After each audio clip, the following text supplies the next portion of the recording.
오늘 말씀은 마태복음 24장 15절에서 28절의 말씀입니다. 저와 여러분이 한 절씩 교독하시겠습니다.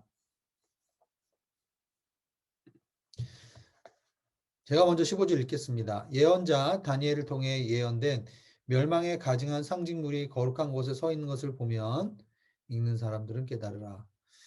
유대 땅으로 있는 사람은 산으로 도망치라. 지붕 위에 있는 사람은 집안 물건을 가지러 내려가지 말라. 들에 있는 사람은 겉옷을 가지러 돌아가지 말라. 그날에는 임신한 여인들이나 젖먹이를 둔 여인들에게는 화가 있다. 너희가 도망하는 일이 겨울이나 안식일에 일어나지 않도록 기도하라. 그때가 되면 큰 환난이 있을 것이다. 그런 환난은 세상이 시작된 이후 지금까지 없었고 앞으로도 없을 것이다. 그날들을 줄여주시지 않았더라면 아무도 구원받지 못할 것이다. 그러나 택하신 사람들을 위해 하나님께서 그날들을 줄여주실 것이다. 그때 누군가 너에게 보라 그리스도가 여기 있다 또 그가 저기 있다고 해도 믿지 말라. 가짜 그리스도들과 가짜 예언자들이 나타나 놀라운 표적과 기사를 보이면서 가능한 한 선택받은 사람들까지도 현혹할 것이다. 보라 그때가 오기 전에 내가 너에게 미리 일러두었다. 그러므로 누가 너희에게 그리스도께서 저기 광야에 계시다라고 해도 나가지 말고 또 그리스도께서 여기 골방에 계시다라고 해도 믿지 말라. 번개가 동쪽에서 치면 서쪽까지 번쩍이듯이 인자가 오는 것도 그럴 것이다. 함께 읽겠습니다. 시체가 있는 곳에는 독수리들이 모여드는 법이다. 아멘.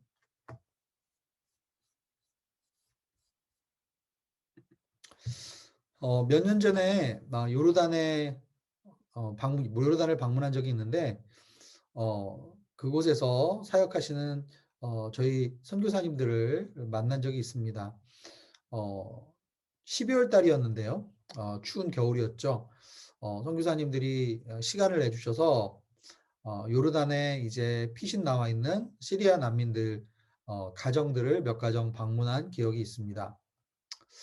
그리고 각 가정마다 우리 선교사님들이 통역을 해주셔서 그분들이 어떻게 시리아에서 난민이 되었고 그리고 요르단에 와서 그동안에 어떻게 살았는지 그 난민들의 이야기를 들을 수 있는 기회가 있었습니다.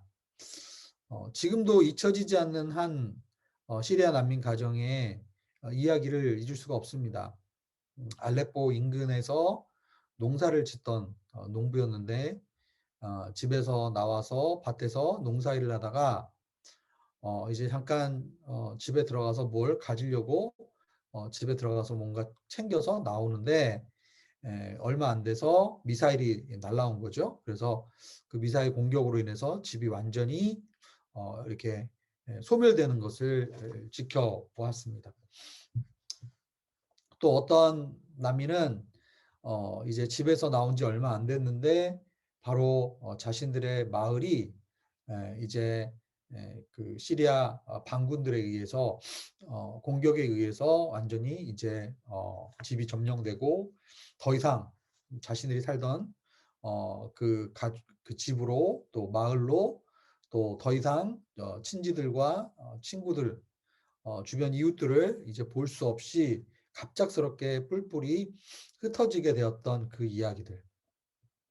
그리고 또 요르단에 이제 난민으로 와서 난민촌에서 시작해서 이제 암만에 정착하기 전까지의 그 파란만장했던 그 고생하는 얘기 또 힘들었던 이야기들을 들을 수가 있었습니다.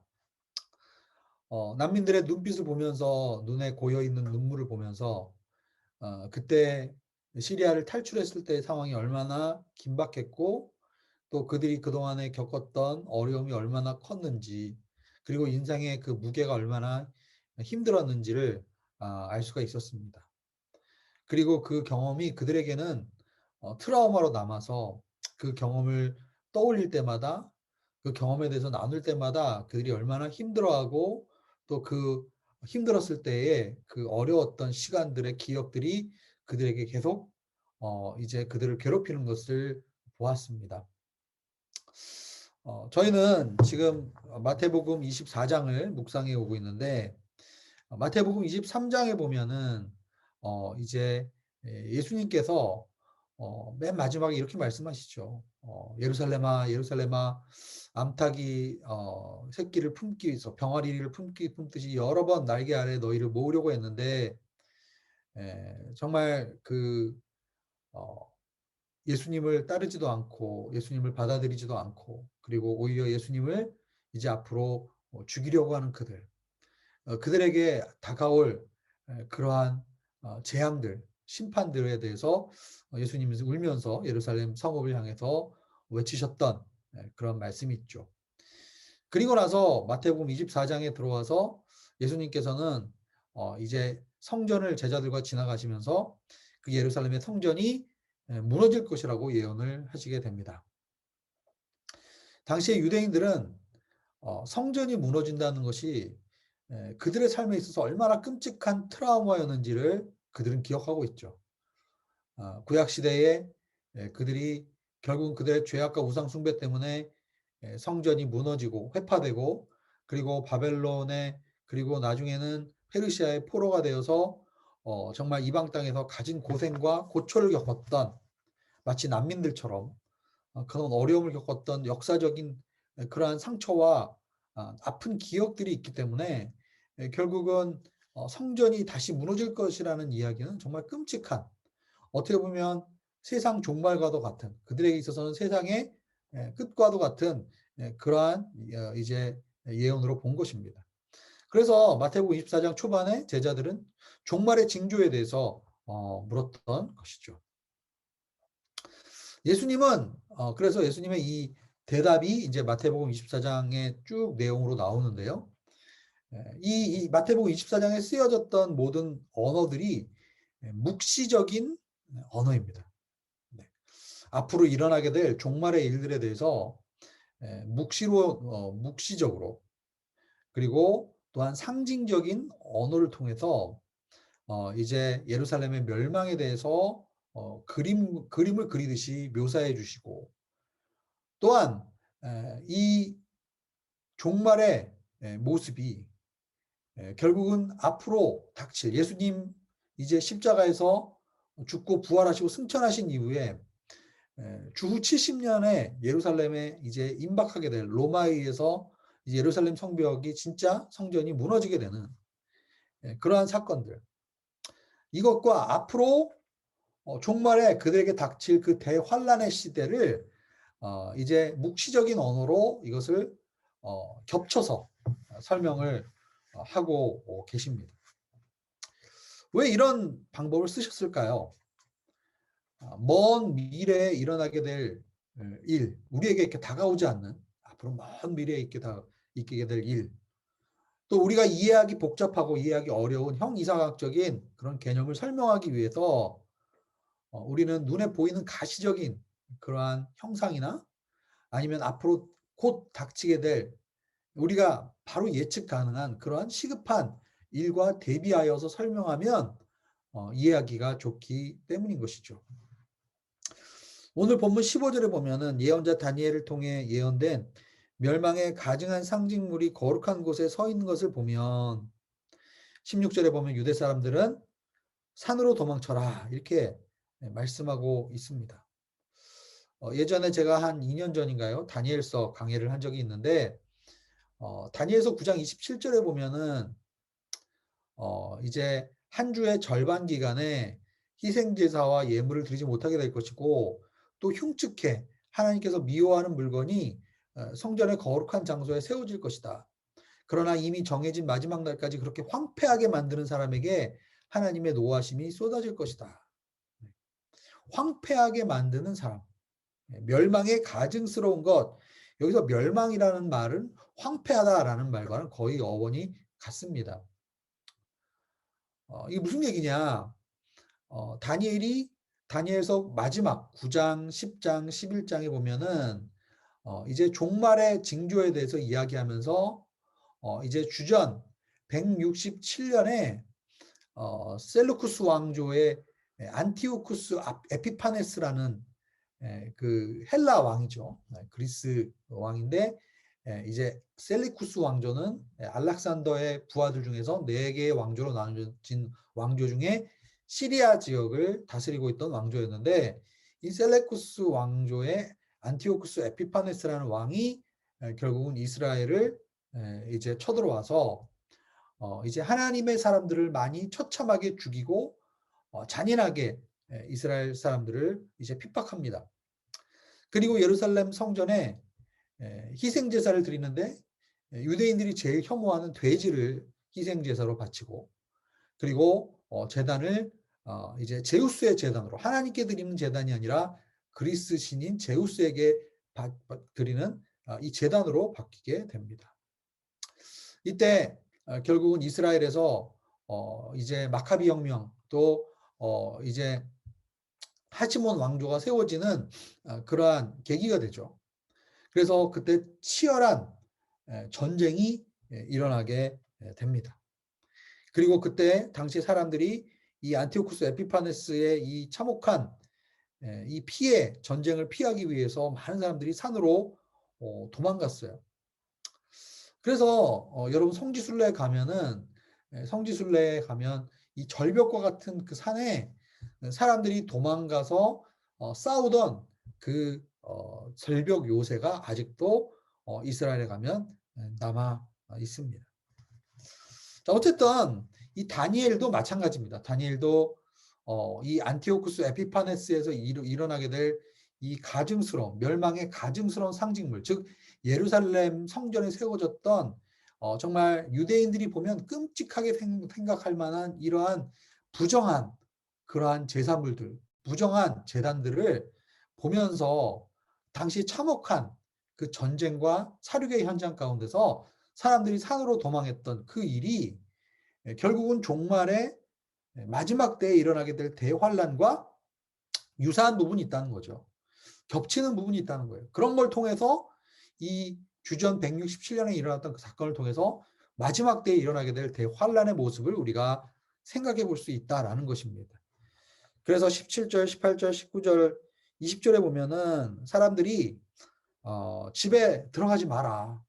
지붕에 있다가 잠깐 뭘 가지러 집에 들어가지 말고 빨리 산으로 피하라는 거죠. 그리고 19절과 20절에 보면은 임신한 여인들이나 젖먹이 여인들은 아무래도 몸이 무겁죠. 그래서 산으로 피하기가 어렵고, 또 도망하는 일이 겨울에 있으면은 굉장히 힘들겠죠. 여기 아시다시피 우리 중동 지역이 겨울은 어떻습니까? 낮에, 이 여름에는 비가 전혀 오지 않지만 겨울에는 그래도 좀 우기기 때문에 비가 오지 않습니까? 이스라엘은 겨울에 우리 UAE보다 더 비가 좀 많이 오는 편이에요. 그러면 비가 오면 어떻게 될까요? 지금처럼 아스팔트 포장이 있는 것도 아니고 비가 오면은 진흙탕이 되는 거죠. 그래서 이제 피하기가 쉽지가 않은 것입니다. 또 안식일에 이러한 대전쟁과 환란의 때가 일어나면 아무래도 피하기가 쉽지 않겠고 물자의 조달이 쉽지 않기 때문에 이러한 일들이 안식일에 일어나지 않도록 기도하라라고 이야기하고 있습니다. 21절에 보면 그때가 되면 큰 환란이 있을 것이다. 그런 환란은 세상이 시작된 이후에도 지금까지 없었고 앞으로도 없을 것이다 라고 이야기하고 있습니다. 그러니까 이 주전 167년에 일어났던 이 안티오쿠스 에피파네스의 이 사건, 그리고 앞으로 이스라엘이 겪게 될 로마의 이 장군에 의해서 예루살렘 성전이 이렇게 무너지게 되고 수많은 사람들이 그 전쟁에 의해서 참혹하게 죽게 되는 그 사건. 로마의 역사가인 요세푸스가 주후 70년에 예루살렘 성전이 무너지는 그 모습을 역사 속에 기록했는데, 요세푸스에 의하면 그렇게 참혹하게 사람을 죽이고 그렇게 예루살렘이 참혹하게 멸망한 일은 생전 보기 어려운 일이다. 엄청난 그 고난, 환란에 대해서 이야기를 하고 있어요. 그리고 그러한 것이 결국은 나중에 마지막 때에 이제 대환란이 있을 때 우리가 겪게 될 그러한 경험과 또 연결되어지는 그러한 일이라고 볼 수가 있는 것이죠. 그래서 얼마나 그 환란이 참혹하면 22절에 보면 주님의 택하신 사람들을 위해서 그 날을 줄여주시면 좋겠다. 그 날을 줄여주실 것이다. 이렇게 이야기를 합니다. 우리가 보통 이 마지막 때에 7년 대환란이 있을 때 이 7년 대환란의 시기를 예수 그리스도를 믿는 자들은 공중에 휴거가 돼서 그 7년 대환란 기간에 예수님을 믿는 사람은 이 땅에 남아있지 않다라고 라고 이야기하는 사람들을 우리가 보통 휴거를 믿는 사람들 혹은 세대주의자들이라고 얘기를 합니다. 그런데 22절에 보면은 우리가 생각하는 그 세대주의자들이 생각하는 그러한 휴거는 없을 거라는 거예요. 왜냐하면 택하신 사람들도 결국은 그 땅에 남아서 계속 고난과 환란을 이제 겪게 될 것이기 때문입니다. 자, 어쨌든 이렇게 로마에 의해서 주 70년에 일어나게 될 앞으로 이제 곧 닥칠 그 역사의 사건에 대한 예언. 예수님께서 그것을 바라보시면서 예루살렘을 향해서 눈물을 흘리면서 마지막으로 호소하셨던 그 장면. 그리고 그것이 결국 마지막에 있게 될 종말의 사건과 겹치는 그러한 설명들을 통해서 23절 이후에 예수님은 적그리스도와 거짓 예언자들에 대해서 이야기를 하고 있습니다. 여러분 이렇게 고난과 환란이 올 때 이 세상에 등장하는 것이 적그리스도와 거짓 예언자들이라는 거예요. 그들은 눈에 보이는 것을 추구하고 환란을 통해서 자신들의 존재를 드러내고자 합니다. 우리가 지난 1월, 2월 동안에 요한 1서의 말씀을 우리가 강해를 들으면서 이 초대교회에 있었던 이단들의 세력에 대해서 이야기를 했었습니다. 이단들이 무엇을 얘기합니까?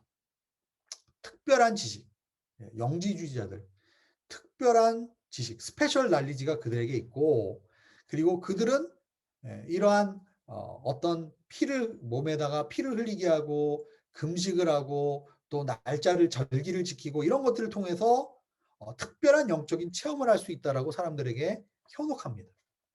본인들의 가르침이 더 특별하고 더 신비하고 더 능력이 있다라는 것을 어필하려고 하는 그런 이단들의 이야기를 여러분이 들으셨습니다.